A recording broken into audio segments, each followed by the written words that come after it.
आदरणीय दर्शकवृन्द नमस्कार। कार्यक्रम संवादमा यहाँहरूलाई स्वागत छ। म रोहित दाहाल। सुरुमा 2/3 सरकार, त्यसपछि बहुमतको र अहिले वर्तमान सरकार अल्पमतको छ। आगामी सरकार कसरी र कुन पार्टी मिलेर बन्ला अन्यल कामै छ। खास गरेर जनता समाजवादी पार्टीले आधिकारिक निर्णय गर्न नसक्दा आगामी सरकारको बारेमा अन्यल त छाएको कतिपयको बुझाइ छ। खास गरेर कांग्रेस र माओवादी केन्द्रले जसपाको निर्णय पर्खिरहेका छन्। आगामी सरकार गठनका विषयमा जसपाको धारणा के, कसरी अगाडि बढ्दैछ लगायतका विषयमा केन्द्रित रहेर संवाद गर्नेछौँ र यसका लागि आज हामीसँग हुनुहुन्छ जनता समाजवादी पार्टी नेपालका नेता तथा सांसद प्रदीप यादव। स्वागत छ कार्यक्रममा। धन्यवाद। अब जसपा मात्रै भनेर पनि भएन। तपाईँ अब कुन जसपा, उपेन्द्र यादव जसपा कि महन्त ठाकुर जसपा कि राजेन्द्र महतो जसपा कि अब अहिले पछिल्लो समय बाबुराम भट्टराई पनि जसपा, तपाईँ चाहिँ कहाँनिर उभिनु भएको छ? जसपा एउटै छ। जहाँ जसपा छ, जहाँ उपेन्द्र यादव हुनुहुन्छ त्यही डाक्टर भट्टराईजी पनि हुनुहुन्छ, त्यही मोहन ठाकुर हुनुहुन्छ, त्यही राजेन्द्र महतोजी हुनुहुन्छ, त्यही अशोक राईजी पनि हुनुहुन्छ। हामी सबै देखिँदा चाहिँ त्यस्तो छ, नीतिजी त्यस्तो छैन नि। विचार अलग अलग मान्छेको हुन्छ, तर आधिकारिक निर्णय नै सर्वोपरि हुन्छ। त्यसकारण जसपा एक छ, एक ठाउँमा छ र एक ढिका छ। मतान्तर धेरै कुरा हुन्छ। लोकतान्त्रिक देश हो, गणतान्त्रिक देश हो र लोकतान्त्रिक देश भइसकेपछि, लोकतान्त्रिक पार्टी भइसकेपछि लोकतन्त्रमा आफ्ना मनका विचारहरू साथीहरू राख्न सकिन्छ, तर आधिकारिक निर्णय नै सर्वोपरि हुन्छ। त्यसै कारण जसपा एक ठाउँमा छ र एकदमै एकजुट छ। अझ सरकारमा जाने विषयमा पछिल्लो चरणमा चाहिँ 10-12 जना सांसदहरूले अझ छुट्टै भेला गर्नु पर्यो, त्यसमा तपाईँ पनि सहभागी हुनुहुन्थ्यो अरे भन्ने खबर आएको थियो। त्यस्तो कुनै बेलामा म सहभागी छैन। तपाईँ मैले फोटो देखाइदिनुहोस्, त्यस्तो केही छैन। केही साथीहरू म पनि सुने, केही साथीहरू हाम्रो नाम पनि हालिदिनु भएछ, मिडियामा आश्चर्यचकित भए होइन। तर हामी गएको थिएन। केही साथीहरू बैठक राख्नुभएको थियो कि होइन हामी पार्टी फोड्न दिँदैनौँ, यस्तो हल्ला आइरहेछ। तर भाइ कहाँबाट पार्टी फोड्नको कुरा आयो? कसले फोडिरहेछ? कसको तागत छ जसमा फोड्न सक्छ? यो हवाई कुरामा हामीले एउटा सांसद भएको मान्छे हिँड्ने होइन। त्यसो भए जसपा सरकारको आगामी सरकार निर्माणका विषयमा किन अनिर्णयको बन्दी बनिरहेको छ? होइन, जसपा एकदमै कांग्रेसको पर्खाइमा छ। असलियत कुरा गर्ने हो भने अहिले कांग्रेसले कुनै निर्णय गरेको छैन र जसपालाई पनि आन्तरिक समस्या के छ भने त्यसको मधेसको मुद्दा होइन। मधेसको आन्दोलनमा भएका घाइतेहरूको चाहिँ धेरैको इलाज भएको छैन। मधेस आन्दोलनको बेलामा चाहिँ धेरैजना थुनामा छन्, जेलमा छन्। अहिले पनि हाम्रा माननीय सांसद रेशम चौधरी नै जेलमा छन्। त्यो लगायत सर्लाहीमा, पर्सामा, महोत्तरीमा साथीहरूले जेलमा छ र हाम्रो मुद्दा पनि कुरा छ त्यसमा। तर त्योभन्दा अगाडि नेपाली कांग्रेसले, खास गरेर शेरबहादुर देउपाजीले कहिले कुनै पार्टी दलमा गएर या प्रचण्डका गएर या जसपाका गएर भन्नुभएछ कि ल म अविश्वास प्रस्ताव ल्याउँछु, म सरकार बनाउन आतुर छु, तपाईँहरू साथ दिनुहोस्, कहिले भन्नुभएको छैन। र हामी निर्णय पहिल्यै गरिदिउँ भने जोकर बन्न जाऊ, जसपा जोकर त होइन। तपाईँहरूले चाहिँ कांग्रेसको नेतृत्वमा हामी सरकारमा जान्छौँ भनेर निर्णय आधिकारिक गरिदिनु भयो भने त उहाँ अविश्वासको प्रस्ताव लान तयारै हुनुहुन्छ होइन नि? कांग्रेसका नेताहरूले भन्नु, कांग्रेसले भन्नु पर्यो नि त। औपचारिक रूपमा कांग्रेसका अध्यक्षले कुरा त भन्नु पर्यो। जसपा कांग्रेसका पुग्यो, तर कांग्रेस खोइ जसपाका पुगेको? खोइ शेरबहादुर देउपाजी जसपाका नेता कहाँ, डाक्टर बाबुराम भट्टराई कहाँ या उपेन्द्र यादवजी कहाँ या मोहन ठाकुरजी कहाँ या महतोजी कहाँ या अशोक राईजी कहाँ खोइ पुगेको त? पुग्नु भएको छैन। या पार्टी कार्यालयमा सामूहिक भेट्न चाहन्छु त नेपाली कांग्रेसका नेता, नेपाली कांग्रेसका अध्यक्ष शेरबहादुर देउपाजी आफै अनुहारमा हुनुहुन्छ। ठिक छ, कांग्रेसले हाम्रो नेतृत्वमा पाएदेखि, अब आफ्नो नेतृत्व पाएदेखि सरकार गठनका लागि अगाडि बढ्ने भन्ने उसको एउटा निर्णय छ, समझदारी छ। त्यो पनि शेरबहादुर देउवा भनेर अगाडि सारिसकेको छ। माओवादी केन्द्र त यता तपाईँहरूको ग्रिन सिग्नल पर्खेको छ। उसले जुनसुकै बेला पनि आफूले दिएको विश्वासको मत फिर्ता लिन तयारै छ भनेपछि त मूल त तपाईँहरू नै समस्या भयो नि त हैन। हामी समस्या तपाईँहरूले के हाम्रो नेतृत्वमा बिना हामी सरकारमा जाँदैनौँ कि भन्न सक्नु पर्यो, कि हामीलाई फलानुको समर्थन छ भन्नु पर्यो, अथवा हामी फलानु दललाई समर्थन गर्छौँ भन्नु पर्यो? केही देखिएन नि त। एउटा कुरा के छ भने सबभन्दा पहिला कि हामी नेतृत्वमा लिन पनि तयार छौँ, तर दिने मान्छे को त? को दिन्छ नेतृत्व? हामीलाई दिने मान्छे पनि आउनु पर्यो नि। या हाम्रो चाहिँ साथ लिनको लागि को तयार छ त त्यो पनि आउनु पर्यो नि त। शेरबहादुर देउपाजी त मुख्य अहिले बिन्दुमा हुनुहुन्छ, उहाँले अगाडि बढ्नु पर्थ्यो कि ल म तयार छु, नेतृत्व लिन म तयार छु, तपाईँहरू साथ दिनुहोस्। तर उहाँले एक पटक पनि टेलिफोनमा पनि भन्नुभएको छैन हाम्रो नेताजीहरूलाई कि हामी यो के भन्छ अभिशाप प्रस्ताव ल्याउन तयार छु, तपाईँहरू साथ दिनुहोस्, तपाईँहरूको के मुद्दा छ ल्याउनुहोस्, म आफ्नो नेतृत्वमा सरकार बन्यो भने म त्यसको चाहिँ सम्बोधन गर्छु। यो कुरा चाहिँ शेरबहादुर देउपाजी भन्नुभएको छैन। यसकारण जसपाले अहिले एकदमै चुप लगाएर बसेको छ। किन चुप लगाएर बसेको भने जसपाले निर्णय गरिदियो ल ठिक छ, हामीले चाहिँ अभिशाप प्रस्ताव ल्याउने, हामीले काङ्ग्रेस र प्रचण्डको नेतृत्वमा चाहिँ हामीले सरकारमा जाने, हाम्रो मुद्दाहरू सम्बोधन गर्छ भने हामी जाने भनिकन हामी निर्णय गऱ्यो भने भोलिको दिनमा काङ्ग्रेस चाहिँ ब्याक भयो भने हामी के गर्ने त? त्यो बेला हामी जोकर बन्छौँ कि बन्द? अब जसपामा पनि कसलाई कुरा गर्ने भन्ने समस्या छ। अब महन्त ठाकुर र राजेन्द्र महतोजी भन्नुहुन्छ कि अब वर्तमान सरकारमै सहभागी भएर केपी ओलीलाई नै प्रधानमन्त्री मानेर जान तयार छौँ भन्ने ढङ्गले उहाँहरूको कुरा छ। अब उपेन्द्र यादव र बाबुराम भट्टराईजीको कुरा सुन्नुभयो भने अब केपी ओलीको त अनुहारै हेर्नु हुँदैन भन्ने कुरा सार्वजनिक अभिव्यक्ति छ। अनि कोसँग कुरा गर्नु त? जसपा को आधिकारिक त? जसपा सामूहिक कुरा गरौँ न, जसपाको शीर्ष नेताहरू चाहिँ 5जनासित सामूहिक डायलग गरौँ न। सामूहिक डायलग गर्ने विचार अलग अलग होला तर निर्णय एक ठाउँमै हुन्छ, एक मतले हुन्छ। आफ्नो पनि मनको विचार होला, उपेन्द्र यादवजीको आफ्नो विचार होला, डाक्टर भट्टराईजीको आफ्नो विचार होला र महन्तजीको आफ्नो विचार होला, राजेन्द्रजीको आफ्नो विचार होला, तर निर्णय सर्वोपरि हुन्छ। व्यक्तिगत विचारले केही फरक पर्दैन। निर्णय चाहिँ अब कस्तो आउला त? जस्तै काङ्ग्रेसले भनिसकेको छ कि हामी केपी ओली आफ्नो नेतृत्वमा बाहेक सरकारमा जाँदैनौँ, नम्बर 1। दोस्रो, केपी ओलीसँग सहकार्य हुँदैन हाम्रो भनेर काङ्ग्रेसको नेताले यही कुर्सीमा आएर स्पष्ट भन्नुभएको छ। तपाईँहरूको त्यस्तो छ त? हेर्नुहोस्, हाम्रो त्यस्तो छैन। बटम लाइन केही छ? होइन, बटम लाइन हाम्रो छैन। किन बटम लाइन छैन भने हाम्रो लागि जब केपी ओलीजीको नेतृत्व सरकारले मधेस आन्दोलनको बेलामा हामी आन्दोलन गरिरहेको थियौँ भने जब गोली ठोकिरहेको थियो त्यो बेला केपी ओली सरकारका प्रहरीहरू, त्यो बेला साक्षी बसेर प्रचण्ड र शेरबहादुर देउपाजी चाहिँ एकदम मुखदर्शक बसेर हेरिराख्नु भएको थियो होइन। अनि दुधको रखवाट बिलार हो होइन। त हाम्रो लागि तिनटै त्यस्तै हो। त्यसैले हामीले चाहिँ कुनै यो धेरै मिठो आम हो, यो अमिलो आम हो त्यस्तो छैन। हाम्रो लागि तिनटै अमिलो हो, हाम्रो लागि मिठो कोही छैन। त्यसकारण हाम्रो चाहिँ मुद्दाहरू छन्, हाम्रा मधेसको मुद्दा छन्, हाम्रा साथीहरू धेरै जेलमा छन्, हाम्रा सांसद नै जेलमा छन् होइन। हाम्रा चाहिँ अहिले धेरैजना शहीदको नाउँ पनि छुटेको छ, शहीद घोषणा गर्न धेरै कुराहरू छन्। यता सबै कुराको जसले चाहिँ सम्बोधन गर्छ त्यसलाई चाहिँ हामीले मुख्य प्राथमिकतामा राख्छौँ भनिकन हाम्रो भित्री योजना छ, हाम्रो भित्री योजना छ। त्यसै कारण औपचारिक रूपमा कोही अहिलेसम्म आएको छैन कि म यो मुद्दा सम्बोधन गर्छु। अप्ठ्यारो राजनीतिक परिस्थितिमा जायज नाजायज मागहरू चाहिँ पुरा गर्नलाई चाहिँ जसपा लागेको छ होइन। त्यो स्थिति के छ भने तपाईँको अहिलेको परिस्थितिमा जसपाले जायज नजायजको कुरा होइन। अहिलेको स्थितिमा जसपाको साथ जुन अन्याय भएको छ सुरुदेखि नै, जुन हाम्रो मधेसीहरू आन्दोलन गर्यो होइन, त्यो आन्दोलनको बेलामा जो जेलमा छ त्यसलाई पीडा थाहा होला, त्यसको परिवारको कति पीडा छ तिनीहरूलाई थाहा होला।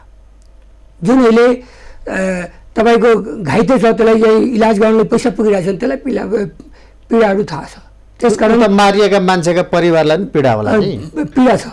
त्यो पीडाको चाहिँ सम्बोधन कसले गर्छ त? अहिलेसम्म त कोही कसैले गर्न आतुर भएको छैन, अगाडि पनि बढेको छैन। त्यसै कारण हामीले मुख्य बिन्दुमा त्यसलाई राखेको छ, जसपाले त्यसले राख्यो। यसको मतलब चाहिँ अब तपाईँहरूले निर्णय गर्नुभयो कि पार्टी त फुटिहाल्छ, संसदीय दलको नेता सुद्धा छान्न सक्नु भएको छैन, बैठक सारेको सारै हुनुहुन्छ, निर्णय गरेर त पार्टी फुटिहाल्छ। तपाईँहरू स्पष्ट रूपमा दुईटा धार त आएको छ नि, केपी ओलीसँग मिल्ने हुँदैन, केपी ओलीसँग पनि मिल्न सकिन्छ, दुईटा धार त छ नि त स्पष्ट। होइन, म त त्यसमा म स्पष्ट पार्न चाहन्छु। म पहिला पनि भने कि केपी ओली कुनै हाम्रो दुश्मन होइन र शेरबहादुर देउपाजी प्रचण्डजी कुनै हाम्रो मित्र होइन। तिनटै हाम्रो लागि अमिलो नै छन् होइन। त्यसै कारणले हाम्रो मुद्दाहरू सम्बोधन कसले गर्छ त त्यो पहिला आओस् न अगाडि, त्यो पनि हेर्न बाँकी नै छ। रह्यो कुरा कि को बढी हाम्रो लागि बढी हुन्छ नि, बढी अमिलो छ, को अलिकति खटामिठी छ, त्यो पनि हेर्नु छ होइन। तर त्यो औपचारिक निर्णय हुन्छ। रह्यो दलको कुरा, त दलको नेता छान्नमा कुनै कठिनाइ छैन, कुनै अप्ठ्यारो छैन। हामीलाई त्यसको लागि विधान बन्छ दलको, नियमावली बन्छ दलको नियमावली बनाउनको निमित्त दुईजना मान्यज्यूले जिम्मा दिएको छ, रामशाह यादव अनिल झाजीलाई जिम्मा दिएको छ। उहाँहरूले बनाएर चाहिँ संसदीय दलमा पेश गर्नुहुन्छ। त्यसपछि त्यो पास हुन्छ, पास भएपछि फेरि पार्टीमा जान्छ, पार्टीमा पास हुन्छ, त्यसपछि संसदीय दलको नेता चयन हुन्छ। आखिर त्यो विधि प्रक्रियामा जानु पर्यो नि। विधि प्रक्रियामा नगइकन 81 संसदीय दलको नेता त चयन हुँदैन, त्यसको विधान बन्नु पर्यो, त्यसको नियमावली बन्नु पर्यो। विधान त बहुमत सांसदहरूले समर्थन गरेको नेता नै संसदीय दलको नेता भइहाल्छ नि। होइन, ठिक छ, त्यो भइहाल्छ त, त्यसको त विधान त बन्नु पर्यो नि। तपाईँको अनुमानमा को बन्छ त? होइन, त्यसमा त हामी गएको छैन अहिले। त्यस विषयमा हामी प्रवेश गरेको छैन। को उम्मेदवार अहिले त आउनु पर्यो नि, को उम्मेदवार त? महन्त ठाकुरजीले म भनिनु भएको छ। अब खोइ यो त थाहै छैन हामीलाई। दलको बैठकमा त्यस्तो कुरै आएको छैन। दलको बैठक बस्दा कोही आफ्नो उम्मेदवारी चाहिँ अगाडि राख्नु भएको छैन कि म संसदीय दलको नेता बन्नलाई इच्छुक छु, कोही त आउनु पर्यो नि। अब हिजो तपाईँहरूले चाहिँ वर्तमान प्रधानमन्त्रीले चाहिँ संसद विघटन गरेर अथवा सिफारिस गरेर राष्ट्रपतिबाट जुन विघटन भयो, त्यो संसद विघटनलाई तपाईँहरूले एउटा नामाकरण गर्नुभयो। यो प्रतिगमनकारी काम हो, प्रधानमन्त्रीले यो चाहिँ प्रतिगमन गर्नुभयो भनेको संसद विघटनको तपाईँहरू विरुद्धमा जानुभयो। अब त्यही व्यक्तिसँग फेरि सहकार्य पनि गर्छु भन्दै हुनुहुन्छ। भनेको राजनीतिमा मूल्य, मान्यता, सिद्धान्त, विचार भन्ने चाहिँ खास गरेर तपाईँहरूलाई जुन आरोप लाग्छ नि, त्यो चाहिँ हुँदैन। त्यहाँ जो व्यक्तिले प्रतिगमन गर्यो, सुप्रिम कोर्टले प्रतिगमन सच्यायो है। यो निर्णय वास्तवमा प्रतिगमन नै हो, सुप्रिम कोर्टले प्रमाणित गरिदियो होइन। अब जुन व्यक्ति प्रतिगमन गर्यो होइन, त्यो त कोर्टले सच्याइदियो होइन। सच्याएर फेरि त्यो त चोखो भयो, अहिले त्यो पनि सांसद भयो। अब हामी जस्तो त्यो पनि सांसद हो नि, प्रधानमन्त्री कुरा अहिले छोडौँ, त्यो पनि हामी जस्तो सांसद भयो। अब उसलाई आफ्नो नैतिकता होला भने त्यही बेला राजीनामा दिनु पर्थ्यो, त्यही बेला नैतिकता तपाईँहरूसँग जोडियो नि त। उसैले चालेको कदमको लागि प्रतिगमनकारी भन्ने अनि उही व्यक्तिसँग जान सकिन्छ भने जाने कुरा अहिले भएको छैन नि। हाम्रो जाने कुरा त पार्टीले आधिकारिक निर्णय गर्नु पर्यो, जाने कुरा छैन। विचार नेताहरूको चाहिँ फरक पराइरहेको छ। ओलीसित जाने कुरा कसै नेताहरूले भनेको छैन कि म ओलीसित जान्छु। राजेन्द्र महतोले जान सकिन्छ भन्नुभयो, होइन जान सकिन्छ भन्नुभयो होला, कुनै मिडिया उडियामा गएर भन्नुभयो होला सकिन्छ। किन भन्नुभयो होला भने उहाँको आफ्नो व्यक्तिगत धारणा हो, त्यो उहाँको व्यक्तिगत धारणा हो, त्यो पार्टीको आधिकारिक धारणा होइन। त्यसैले जबसम्म पार्टीको आधिकारिक धारणा निर्णय हुँदैन तबसम्म उहाँको व्यक्तिगत कुराको कुनै मतलब हामीलाई छैन। जसपामा चाहिँ उपेन्द्र यादवजीले बोल्ने कुरा, महन्त ठाकुरजीले बोल्ने कुरा, राजेन्द्र महतोले बोल्ने कुरा, इभन बाबुराम भट्टराईले बोल्ने कुरा पनि आधिकारिक हुँदैन है। होइन, हुँदैन, व्यक्तिगत कुरा। व्यक्तिगत त्यो नेताले, त्यो लेभलको नेताले बोल्दै हिँड्नु मिल्छ। विचार होला उहाँको मनको विचार होला, उहाँको विचार राइट होला, उहाँको बुझाइमा यो कुरा ठिक होला, त्यो कुरा हामीले नकारात्मक लिएको छैन। उहाँको मनको विचार होला। पुरानो नेताहरू हो, सुल्झेको नेताहरू हुन् उहाँहरूको आफ्नो आफ्नो तर्क होला, आफ्नो विचार होला। तर पार्टीको आधिकारिक निर्णय नै सर्वोपरि हुन्छ। त्यसैले पार्टीले जे निर्णय गर्छ त्यो हामीले मान्ने हो। पार्टीको आधिकारिक निर्णय एउटा हुन्छ, व्यक्तिको स्वतन्त्रता, वाक स्वतन्त्रता भनिन्छ नि, त्यो पनि एउटा हुन्छ होइन। हेर्नुहोस्, यसमा हुन्छ कि हुँदैन? व्यक्तिको स्वतन्त्रता आफ्नो अलग छ नि, आफ्नो विचार भन्न पाउँछन्। विचार भन्न पाउँछ। तपाईँको विचार भनिदिनुहोस् त। मेरो विचार कुन दलसँग मिलेर जानुपर्छ? मेरो व्यक्तिगत विचार के हो भने हामी पार्टीले जे निर्णय गर्छ त्यो विचारमा म एकमत छु, जता निर्णय गरोस्। त्यो त तपाईँले अब एकदम मान्ने कुरा भयो। पार्टीले जे निर्णय गर्छ त्यो हामीले मान्ने हो। व्यक्तिगत विचार चाहिँ भन्नु उपेन्द्र यादवजीले भनिरहनु भएको छ त। उहाँहरू ठुलो नेता हो, उहाँहरूको ठुलोले चाहिँ जे गर्दा हुन्छ तपाईँहरूको पार्टीमा। ठुलो नेताहरू हो, उहाँहरूको सुल्झेको नेताहरू हो, उहाँहरू धेरै चिज बुझ्नुहुन्छ, बुझेर बोल्नुहुन्छ होइन। धेरै उहाँहरूसित ज्ञानको भण्डार छ। हामी युवा छौँ, हामी बुझिरहेको छौँ र हामीले एउटा पार्टी पद्धति र सिद्धान्तमा हिँड्ने एउटा युवा भएको हुनाले त्यसकारण पार्टीले जे निर्णय गर्छ त्यो हामीले मान्य हुन्छ। तपाईँले व्यक्तिगत विचारको कुरा गर्नुभयो, नेताहरूले भनिरहेका छन्। होइन, नेताहरू भन्न दिनुहोस्, उहाँहरूको आफ्नो विचार होला। तपाईँको आफ्नो विचार सांसद हुनुहुन्छ, सांसद छु, निर्वाचित सांसद हो, निर्वाचित सांसद हुँ, सांसद विचार हुँदैन त। पार्टी सर्वोपरि हुन्छ नि, पार्टी सुप्रिमो हुन्छ नि। ठिक छ, त्यो निर्णय गरेपछि म मानौँला भन्नु, अहिले त हुन्छ निर्णय हुन्छ त्यो हामीलाई मान्य छ। त्यो त त्यो अब युनिभर्सल कुरै भयो त्यो त होइन। तपाईँ पार्टी त फुटाउनु हुन्न होला फेरि। कसरी फुटाउने, किन तर फुटाउने? यदि जुनसुकै निर्णय भए पनि जसपा चाहिँ फुट्ने भयो अब होइन? फुट्दैन, जसपा त फुट्दैन। यत्रो नेताहरूको भनाइरहेछ कसरी फुट्दैन? भोलि फुट्दैन। केपी ओलीसँग मिल्ने निर्णय भयो भने उपेन्द्र यादवजीहरू त्यो पार्टीमा बस्नु होला त? तपाईँले आजभोलि के तपाईँले अन्तर्वार्ता हेर्नुभयो भने पनि केपी ओलीसँग कुनै हालतमा हाम्रो सरकार सहकार्य हुँदैन। ठिक छ, उहाँको विचार आयो। उहाँ एउटा हाम्रो ठुलो नेता हो होइन। उहाँ सबै बुझ्नु भएको छ, बुझेर नै केही न केही कुरा बोल्नु भएको होला। र त्यसै कारण जसपा एउटा कुरा क्लियर मान्नुहोस् कि जसपा फुट्दैन। जसपा एकजुट छ र एकजुट रहन्छ। सरकारको बारेमा निर्णय नगरुन्जेलसम्म फुट्दैन होइन। सरकारको निर्णय होइन, सरकारको निर्णय बेला त्यो बेला सोचबुझ गरेर जसपाले निर्णय गर्छ। त्यसै कारण जसपाले बैठक चाहिँ साढेको साढे गरेको छ। किनकि पहिला चाहिँ नेतृत्व लिने शक्ति नै अगाडि आएको छैन। को नेतृत्व लिन्छ? प्रचण्डसित पुग्दैन, देउपाजीसित पुग्दैन, हामीसित पुग्दैन। तिनटै मिल्नुपर्छ। तिनटै मिल्नु पऱ्यो भने को त नेतृत्व लिने? अगाडि गर्नु पऱ्यो। हामी नेतृत्व लिन चाहन्छु जसपा। अब अलिक ढिलो गर्नु भन्नु पऱ्यो निर्णय गरेर ल जसपाले म साथ दिन तयार छु। प्रचण्डजीले निर्णय गर्नु पऱ्यो नि जसपाले साथ दिन म तयार छु। त्यसकारण जसपा अगाडि बढ्छ। जबसम्म औपचारिक रूपमा लिखित रूपमा शेरबहादुर देउपाजीको र प्रचण्डजीको हामी कहाँ पत्र आउँदैन तबसम्म हामी निर्णय गर्दैनौँ।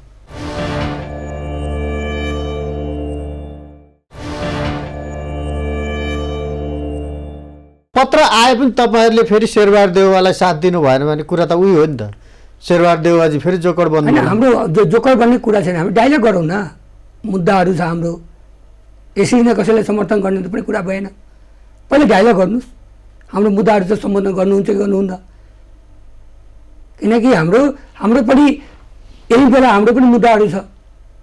यसैको लागि हामीले हाम्रा धेरै साथीहरू चाहिँ सही यही बेलामा जायज नजायज माग पुरा गरिहाल्नु भन्ने चाहिँ तपाईँहरूलाई चाहिँ नजायज छ भने बताइदिनुहोस् के नजायज छ हाम्रो मुद्दामा। देशभित्र शान्तिपूर्ण आन्दोलन रेशम चौधरीजीको विवादमा छ नि अदालत। त प्रधानमन्त्रीले चाहेर पनि उहाँ चाहिँ छुट्न सक्नुहुन्न कानुनी रूपमा भन्ने छ। होइन नि, कानुनी जटिलता सरकार चाहन्छ भने कानुनी जटिलता हटाउन सक्छ। सरकार चाहन्छ भने रेशम चौधरीको राजनीतिक मुद्दा हो, त्यसलाई फसाइएको छ। त्यो सच्चा राष्ट्रभक्त राष्ट्रवादी मान्छे हो। म नजिकसित मेरो साथी पनि हो। म नजिकसित मैले बुझेको छु र हेरेको छु। यो होइन कि हाम्रो पार्टीको सांसद हो त्यो कारणले होइन। व्यक्तिगत पनि मेरो धेरै राम्रो दोस्ती छ उहाँसित, आजदेखि नै पुरानो दोस्ती छ। त्यसकारण उहाँको राजनीतिक मुद्दा हो र उहाँमाथि जुन प्रकारले एउटा षड्यन्त्र जेल गरेर अहिलेसम्म जेलमा राखिएको छ त्यो एकदमै एउटा ठाडोको छोरा भएको कारणले नै भित्र छ। आज हेर्नुहोस्, ठाकुर बाबु साहबहरू बाहिर आइहाल्यो। चन्द्रजीको के भयो त? उहाँमाथि मुद्दा थिएन, उहाँमाथि हत्याको केस थिएन, उहाँको कचकता हत्याको केसमा जेल बन्द थिएन, उहाँले मान्छे मार्दै हिँडेको थिएन। त उहाँ चन्द्रबाबु साहब ठाकुर बाबु साहब भएको हुनाले उहाँले बाहिर सरकारले पठाइदिने। तर ठाडोको छोराहरूलाई भित्र राख्ने, मधेसीको छोरालाई भित्र राख्ने, मुस्लिम छोरालाई भित्र राख्ने त्यो काम कसले गरिरहेछ अहिले? राज्यले गरेको छ। केपी ओलीले होइन? एउटा केपी ओली मात्र होइन, जुनसुकै चाहे प्रचण्डजीको नेतृत्व आयो या देउपाजीको नेतृत्व आयो या सुशील कोइराला स्वर्गीय सुशील कोइरालाजीको नेतृत्व आयो, सबैले त्यस्तै गर्यो। हामीलाई कोही यो मिठो आम होइन हाम्रो लागि, व्यक्तिगत हाम्रो लागि। सब हामीमाथि अत्याचार नै गरेको छ, हामीमाथि शोषण नै गरेको छन्। हामीलाई चाहिँ कोही यो होइन कि माया गरिदिएको छ। जब हामीले गोली खाइरहेको थियौँ, बन्दुकको गोली प्रहरीको, त्यो बेला हामीले कसका कराएको छैन। डाइरेक्ट म त्यो बेला जिल्ला अध्यक्ष पार्टीको मेरो कमान्डमा पर्सा जिल्लाको आन्दोलन भएको थियो। म काङ्ग्रेसका दिग्गज नेताजीहरूले गुहारे ड्याङ प्रहरीले गोली ठोकिरहेको छ, त्यो पनि छातीमा र टाउकोमा। तपाईँहरू के हेरेर बसिराख्नु भएको छ? कमसेकम हेर्नुहोस्, हामी पनि देशको नागरिक हौँ। हामी शान्तिपूर्ण आन्दोलन गरेका छौँ, हाम्रो शान्तिपूर्ण तरिकाले अधिकार मागेका छौँ। कुनै हामी हतियारधारी होइन। हतियारधारीलाई यहाँ केही हुँदैन, तर जो शान्तिपूर्ण आन्दोलन गर्यो उसलाई चाहिँ दमन गरिन्छ। किनकि त्यो मधेसी हो, त्यो ठाडो हो, त्यो आदिवासी हो, त्यो कारणले गर्दा। ठिक छ, अब यो तपाईँसँग आजको अन्तर्वार्तामा अलिकति केही कङ्क्रिट कुरा आओस् भन्ने मैले चाहेको। धेरै नेताहरूले चाहिँ कङ्क्रिट कुरै गरेर जानुभएको थियो। तपाईँले अलिक बढी चाहिँ पार्टीको आधिकारिकतातिर बढी छलफल लानुभयो। जस्तै सामान्यतया वर्तमान सरकार अथवा केपी ओली नेतृत्वको पार्टीसँग सहकार्य हुन्छ कि हुँदैन, एउटा हुन्छ नि त बटम लाइन। होइन, त्यो त पार्टी नै निर्णय गर्छ।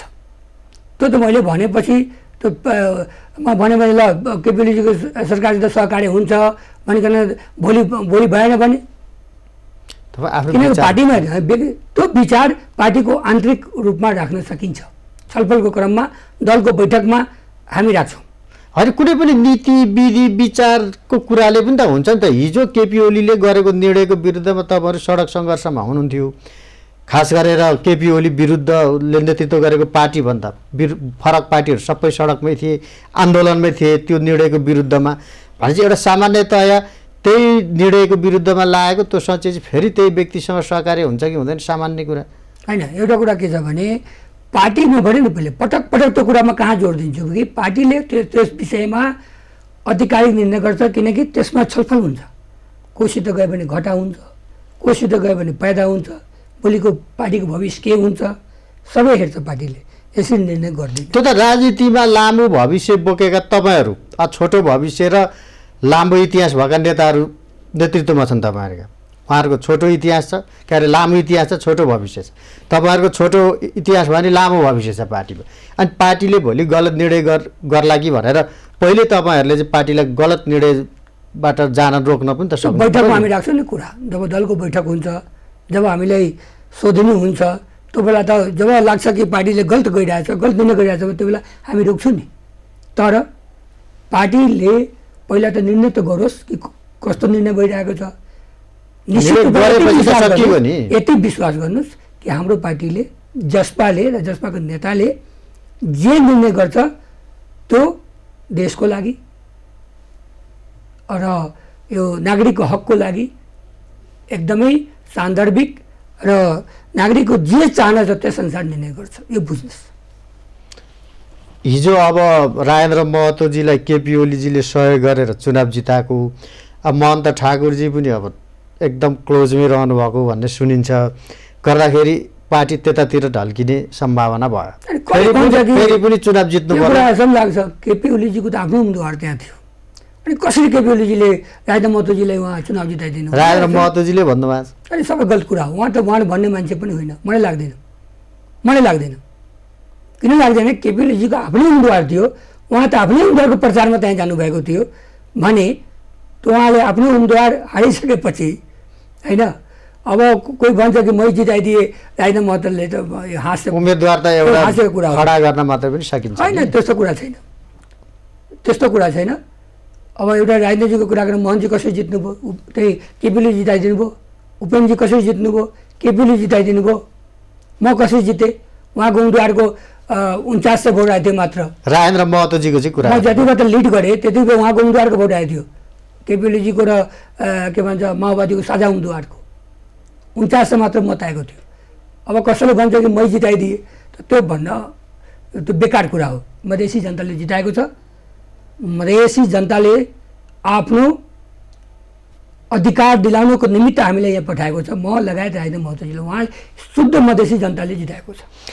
अनि राजेन्द्र महतोजी केपी ओली भनेर दौडिनुको कारण चाहिँ के रहेछ त? त्यो त मलाई थाहा छैन जे कहाँ दौड्नु छ, मलाई लाग्दैन कि उहाँ दौड्नु भयो। तपाईँले अलि धेरै नै कुरा अलिक खुलासा गर्नु भएन होइन? खुलासा होइन। अब तपाईँको चाहिँ पार्टीभित्रै हतार जीहरूलाई कसैलाई थाहा नदिकन महन्त ठाकुर र राजेन्द्र महतोले चाहिँ दुईजनाको वार्ता समिति बनाएर झन्डै एग्रिमेन्टै गराइदिनु भयो प्रधानमन्त्रीसँग। त्यसपछि त्यसमा ठुलो विरोध भएर अरू फेरि बनाउनु हो। अनि यत्रो त देखिएकै छ त त्यहाँभित्र त। दुईजनाको जुन वार्ता समिति मान्य लक्ष्मणलालजीको र हाम्रा शुक्लाजीको जुन वार्ता समितिको कुरा बाहिर आयो थिए, त्यो जसपाको वार्ता समिति होइन, महन्त ठाकुरको होइन। मोहन ठाकुरजीको पनि वार्ता समिति त्यो होइन। मेरो बुझाइमा कहाँबाट उत्पत्ति हो, त्यो एकदम राम्रो कुरा सोध्नु हो। त्यो सोध्नु पनि पर्छ, जनताले जान्न पनि जरुरी छ यो कुरा। यो मुद्दा मामलाहरू जुन छ, आखिर त अहिलेको सरकार त केपी ओलीको सरकार छ। वर्तमान सरकार नेकपा एमालेका अध्यक्ष केपी ओलीजीको नेतृत्वमा छ। त हाम्रा भर्खरै चाहिँ हाम्रा विप्लवजीका चाहिँ मुद्दाहरू सबै सम्बोधन भयो हैन, उहाँको साथीले छोड्ने काम भयो, उहाँले चाहिँ खुला गरियो। त महन्तजीको राजेन्द्रजीको लाग्यो कि हाम्रो पनि रेशम चौधरीजी, सलाईका साथीहरू, पर्साका साथीहरू जेलमा छन्, यही बेलामा हामी पनि छुटाउन सक्छौँ कि, त्यसकारण उहाँहरू अनौपचारिक रूपमा सरकारसित राज्यसित कुरा गर्नको निमित्त 2 जना उहाँहरू पठाउनु भएको। तपाईहरु पार्टी पार्टी भनिरहने मान्छे पार्टीको आधिकारिक निर्णय चाहिँदैन त त्यसमा चाहिँ? आधिकारिक निर्णय चाहिन्छ त, मैले भने नि, त्यो जसपाको आधिकारिक वार्ता समिति होइन। जसपाको आधिकारिक वार्ता समिति 5 जना हो, बाबुराम भट्टराई, उपेन्द्र यादव, अशोक राई, राजेन्द्र महतो, महन्त ठाकुर। त्यो खुसुक्क 2 जनाको कसले बनायो? 2 जना त अनौपचारिक छ, यसै मुद्दा मामला ह्यान्डलको निमित्त गरेर के गर्न सकिन्छ बुझ्नको निमित्त यसरी पठाइएको छ अनौपचारिक रूपमा। त महन्तजीले पठाउनु जसपाको होइन भन्नुहुन्छ तपाईँ? हैन, जसपाको लिएर गएको छ, निश्चित रूपमा जसपाको मुद्दा हो, तर जसपाको आधिकारिक निर्णयले उहाँहरू जानुभएको छैन। म पहिला पनि भने, अहिले पनि भन्न चाहन्छु कि उहाँहरू राज्यसित कुरा गर्नुको निमित्त, कि राज्यले यो बेला चाहिँ अब विप्लव समूहका सारा मान्छेले छोडेको छ, त यो बेला हाम्रो पनि सम्बोधन गरिदिन्छ कि, त्यसकारण राज्यसित कुरा गर्नु कुनै पाप त होइन नि, अनौपचारिक कुरा गर्न सकिन्छ होइन? पाप त होइन, तर तपाईँहरूले एकदम छापामार शैलीमा महन्त ठाकुरजीले किन पठाउनु भयो भन्नु होइन? उहाँ पठाउनु भयो कि यही बेलामा हाम्रो पनि मुद्दा सम्बोधन हुन्छ कि, यही बेलामा रेशम चौधरीजी धमाधम चाहिँ वार्ता गरेर छोडिरहेको छ होइन? केही दिन अगाडि सिक्किम उपेन्द्र यादवजीहरूलाई पनि थाहा दिए हुन्थ्यो नि त भने मैले। होइन, त्यो थाहा त दिनुभयो नि उहाँले, पछि जानकारी सार्वजनिक भएपछि होइन, सार्वजनिक भन्दा अगाडि उहाँले चाहिँ दलको बैठकमा नि औपचारिक रूपमा महन्तजी भन्नुभयो कुरा सबैजनाको अगाडि। त पछि भन्नुभयो होइन, पछि भोलिपल्ट हजुर भोलिपल्ट भन्नुभयो, भन्नु पहिला वार्ता समिति बनाएर मिलाइहाल्यो समिति होइन, अनि पछि समिति होइन, वार्ता समिति होइन, यो क्लियर मान्नु, वार्ता समिति होइन। उहाँहरू मुद्दा मामला महन्त ठाकुरजीका दूत हुन्, त्यसो भए होइन, दूत पनि होइन, उहाँ पनि पार्टीको नेता हो, उहाँहरू पनि ठुलो नेता हो पार्टीको, हामीभन्दा ठुलो नेता हो। तर उहाँहरू अलिकति मुद्दा मुकादमा बुझ्नुहुन्छ, वकिल पनि हो लक्ष्मणलालजी होइन, वकिल भएको कारणले उहाँले पठाइएको छ कि मुद्दाको मामला सहकार्य गर्नुहोस् न, प्रधानमन्त्रीजी कहाँ गएर सरकारसित गएर, खास गरेर सरकारसित कुरा गर्नु, डायलग गर्नु कुनै पाप होइन। अहिलेसम्मका जसपाले गरेका औपचारिक अनौपचारिक भेटघाट छलफलले जसपा कुन पार्टीसँग अलि नजिक जस्तो देखिन्छ त? कुनै पार्टीसँग नजिक छैन अहिले। नेकपा एमालेसँग हो कि माओवादी कांग्रेससँग हो? कुनै पार्टीसँग सरकार बनाउने कुरामा? सरकार बनाउने कुरामा हामीसित कुनैको अफर आएको छैन, अफर आउनु पर्यो नि। अनि अनौपचारिक कुरा त भइरहेछ नि त? अनौपचारिक कुरामा त अफर आउनु पर्यो, अनौपचारिक पनि नेपाली कांग्रेसले भनेको छैन। अनि भेट्न त जानुभएको थियो नि? अनि भेट्न हामी गए, त्यही त, तर खोइ देउकाजी आउनुभएको, त त्यहाँ कुरा मिलेन त्यसो भए? अनि हामी गए, ल हामी हेरिरहेको छु, पार्टीसित सल्लाह गर्छु, छलफल गर्छु, अनि तपाईँले बताउँछु। अहिलेसम्म उहाँको छलफलै भइरहेछ, त्यसकारण जसपा जोकर बन्न जाँदैन। यसको मतलब अब जसपाले पनि निर्णय नगर्ने, कांग्रेसले पनि निर्णय नगर्ने, एकले अर्काको निर्णय हेरेर पर्खिने, माओवादी केन्द्रको त स्थिति त्यही नै छ भनेपछि यही सरकार अगाडि जाने देखियो नि त? अहिले त यही सरकार गइ नै रहेछ, यो बहुमतको सरकार 2 वर्षमा जान्छ। होइन, बहुमतको सरकार हो, जबसम्म यसो कहाँ अल्पमतको सरकार हो यो? तपाईँ पहिला भन्नुभयो अल्पमतको सरकार, मलाई लाग्दैन कि अल्पमतको सरकार हो, बहुमतको सरकार हो अहिलेको। उसलाई जानु जरुरी छैन अहिले, केपी ओलीजीको पूर्ण बहुमत छ, 121 उहाँको र 53 हाम्रो माओवादी केन्द्रको, पूर्ण बहुमतको सरकार छ। झन्डै झन्डै 2/3 सरकार अहिले पनि छ। कसले फिर्ता लिएको छ? खोइ फिर्ता लिएको त तपाईँले निर्णय नगर्दा प्राविधिक रूपमा बसे, त्यो त तपाईँ हामीलाई थाहा छ नि त, राजनीतिक रूपमा माओवादी केन्द्रले अब केपी ओलीलाई साथ दिन्छ दिँदैन भन्ने त प्रश्नै छ नि त। अब त त्यसै कारण जबसम्म फिर्ता लिँदैन तबसम्म निकास आउँदैन, जब घरको संरचना ध्वस्त हुँदैन तबसम्म नयाँ निर्माण थोरै हुन्छ।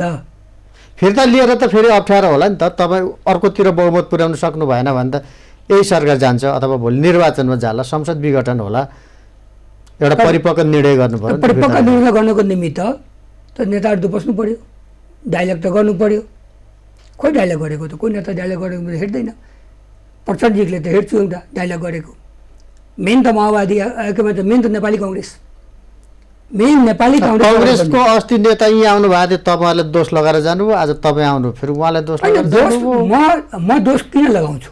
म त कागज हेर्छु नि, डायलग गर्नु पर्यो नि त, देउपाजीको घरमा त हामी गए, जसपाका शीर्ष नेता सबै गए, तर उहाँ खोइ अगाडि बढ्नुभएको।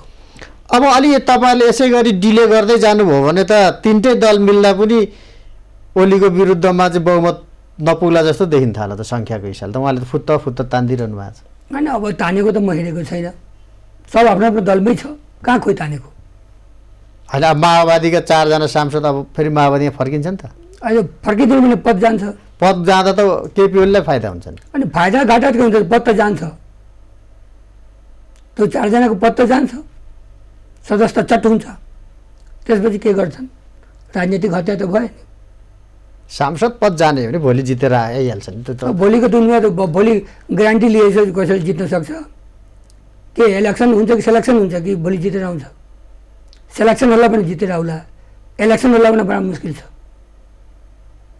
मुस्किल त सबैलाई छ नि, होइन? त्यही नै भन्छु, सेलेक्सन हुन्छ भने त ठोकुवा भन्छ मान्छे, ल म जितिहाल्छु, तर इलेक्सन भयो भने बडा मुस्किल छ। जनताले अब तपाईँहरूको माग पुरा जसले गर्छ उसँग सहकार्य हुने चाहिँ होला नि त फेरि, यो चाहिँ होइन? त्यो त हो। अब अहिले चाहिँ सरकारमा त केपी ओली हुनुहुन्छ, उहाँ बाहेक अरूले त यो तपाईँहरूको माग पुरा गर्न सक्ने अवस्था छैन। त उहाँ पनि कहाँ भनिदिनु भएको छ कि मैले माग पुरा गर्न तयार छु? भनिदिनु भएन? कहाँ भन्नुभयो?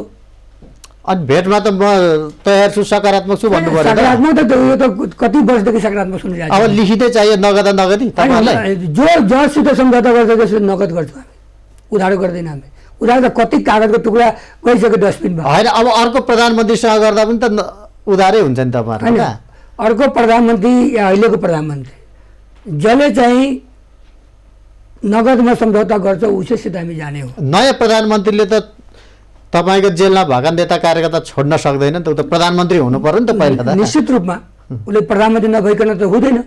त्यसको लागि पार्टीले छलफल गर्छ नि। अब अहिलेकोले त त्यसको लागि पार्टीले छलफल गर्छ नि कि वास्तवमा कतिको विश्वास त, विश्वास कतिको छ त? अब अहिलेकोले त तपाईँ छोडिदिनु समर्थन गर्छौँ भन्दा सजिलो छ नि त अहिलेकोलाई त। अहिलेको पनि खोइ गरेको त, खोइ गरिदिएको त, गर्दा 1 हप्तादेखि 10 दिनदेखि त चलिरहेको नि यो कुरा, खोइ अगाडि बढेको। सकारात्मक छ, सबले भन्छ सकारात्मक छ, तर भित्रभित्र कथाहरू के हुन्छ, टिभीमा मिडियामा भन्ने सब सकारात्मक छ, राम्रो चलिरहेछ बढ्ता। यो रेशम चौधरीको जुन तपाईँहरूको एउटा बटम लाइन जस्तो देखिन्छ, रेशम चौधरी चाहिँ छोडिदियो भने तपाईँ सहकार्य गर्नुहुन्छ जस्तो बुझिन्छ तपाईँहरूको पार्टीमा। बाँकी मुद्दा मिलाउँदै जाउँला भन्ने पनि होला तपाईँ? त्यस्तो छैन, त्यस्तो छैन। सबै माग तपाईँहरूको पुरा हुने कसैले पनि हुँदैन होला, सम्भावना छैन होला। ठिक छ, कति हुन्छ अहिलेको बटम लाइन भनेको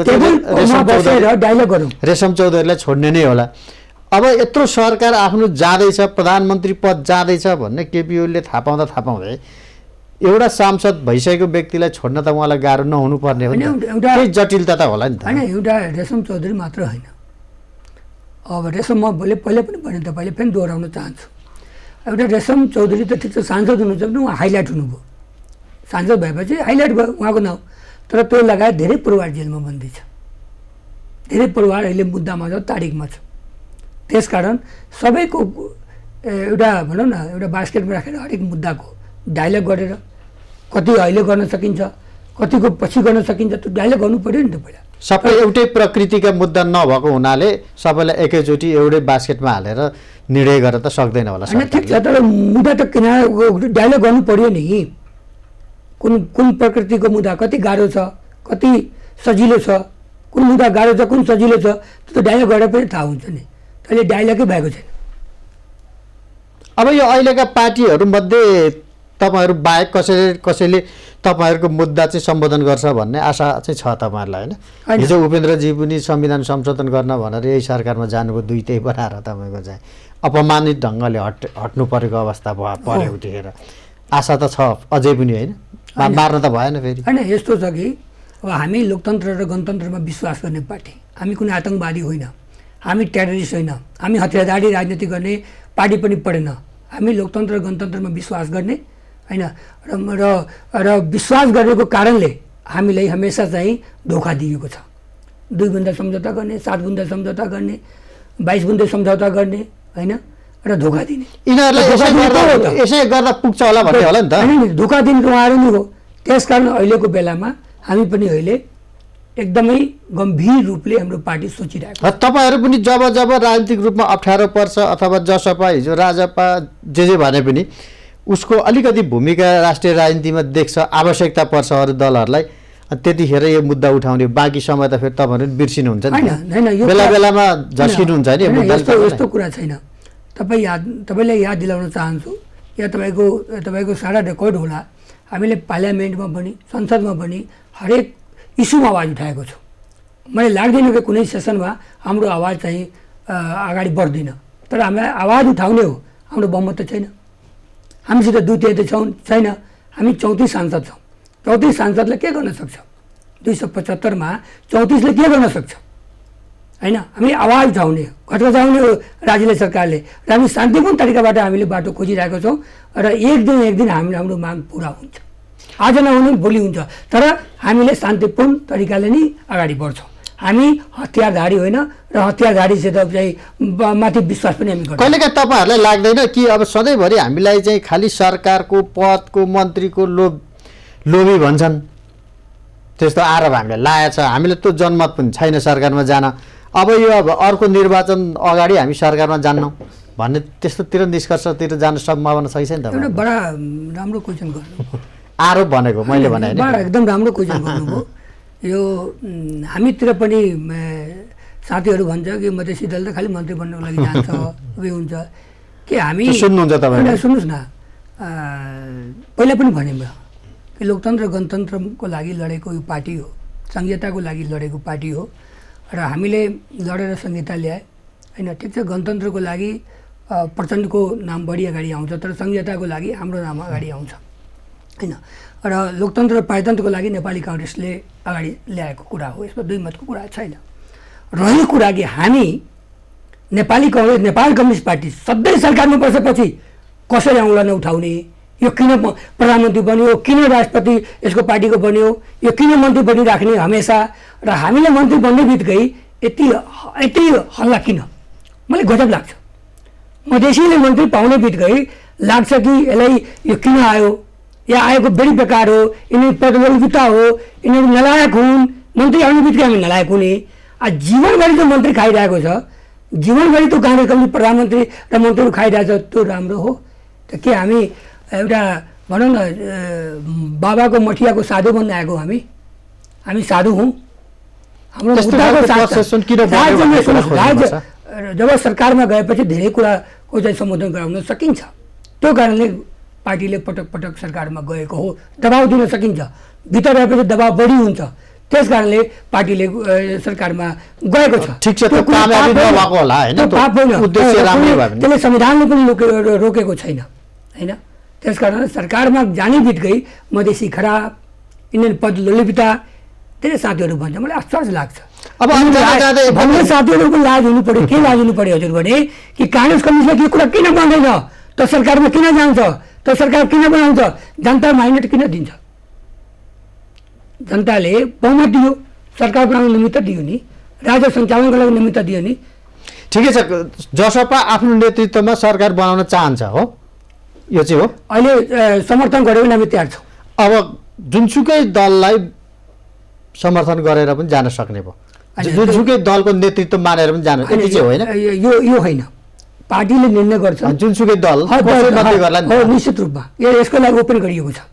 यो दल भन्ने छैन, जसले औपचारिक निर्णय गरेर जसको नेतृत्वमा पनि जान सक्ने हो, आफ्नो नेतृत्व पनि दावा गर्ने हो, तर त्यो पुग्दैन भन्ने चाहिँ जानकारी छ। अब हामीसित त बहुमत छ, त नेतृत्व दिने बित्तिकै फेरि पार्टी फुटिहाल्छ, अर्को पनि समस्या छ त्यहाँ। पार्टी फुट्दैन, चिन्ता नगर्नु, पार्टी फुट्दैन, पार्टी कुनै शक्तिले फोड्न सक्दैन। ठिक छ, सरकारमा जाने निर्णय फुट्यो भने अनि सल्लाह गर्नुला। कुनै शक्तिले पार्टी फोड्न सक्दैन, यो क्लियर मान्नुहोस्।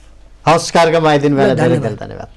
आज हामीले छलफल गऱ्यौँ आगामी सरकार निर्माणका विषयमा, जसपा के गर्दैछ र आगामी भूमिका जसपाको कस्तो रहला, कसको नेतृत्वमा सरकारमा जाला अथवा कुन पार्टीलाई समर्थन गर्ला या नेतृत्व आफैले दाबी गर्ला लगायतका विषयमा केन्द्रित रहेर संवाद गऱ्यौँ। र यसका लागि आज हामीसँग हुनुहुन्थ्यो जनता समाजवादी पार्टी नेपालका युवा नेता तथा सांसद प्रदीप यादव। कार्यक्रमको निर्धारित समय सकिएको छ। खबरभित्रको खबरका लागि हेर्दै रहनुहोला एम न्युज खबर। नमस्कार।